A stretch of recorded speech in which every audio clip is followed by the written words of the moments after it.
Hi, this is Gail, and today I'd like to share a devotion that I've titled Unbelief with a Christian Mask. And this is more popularly referred to from the scripture that says, having an outward form of godliness while denying the power. And I want to start out by sharing some examples that are similar to ones that I have heard about from personally know are true, that I've heard about from different people. And the first one is that the Christian friends of a woman encouraged her and actually paid her rent when she lost her job. And then they rejoiced with her when she found meaningful employment. But when they expressed to her their concern that she was promoting the killing of the unborn, she bitterly cut them off.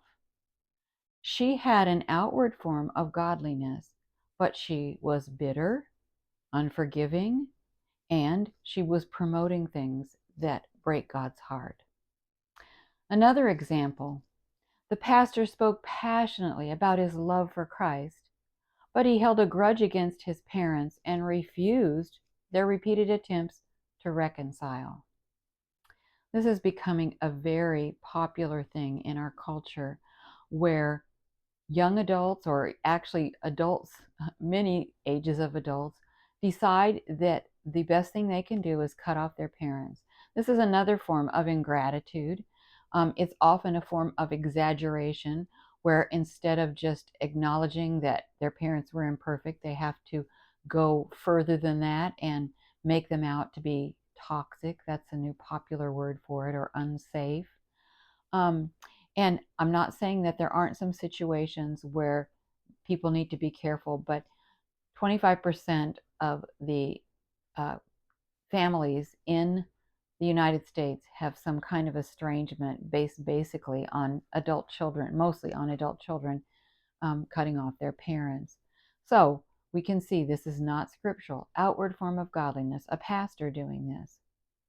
Third example, she faithfully attended church and Bible studies, but she completely held worldly views about all of the social issues, about premarital sex, about all of those kind of things. And she occasionally would tell a lie to make her faithfully Bible believing friends look bad. You know, like I said, these are situations that are similar to ones that I've heard about that are true. And as culture declines, more and more people who profess Christ, and when I say professing Christ, I don't mean that they know Christ, but they profess him. They know about him for sure, and they usually attend churches and stuff. But more and more of them are holding worldly views, and they have an outward form of godliness while denying the power of God's wonderful loving commands. We're told this in 2 Timothy 3, 1 through 6. And Romans 1:21 tells us about this as well. It says, "For although they knew God, they neither glorified him as God nor gave thanks to him, but their thinking became futile and their foolish hearts were darkened." It's heartbreaking when this happens to someone that we love or someone who in the past we enjoyed fellowship with. And certainly the psalmist David understands this in Psalm 55 when he says, "If an enemy were insulting me, I could endure it.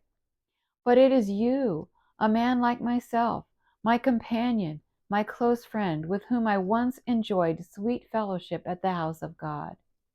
This is so true for so many people, and it breaks my heart. And if you're faced with these situations, I just want to encourage you to draw closer to the Lord. Hold unswervingly to the hope that you profess. We're told that in Hebrews 10:23. And remember, as it says in Psalm 34:18, the Lord is close to the brokenhearted, and he saves those who are crushed in spirit. Let the Lord take hold of your heart and your hand.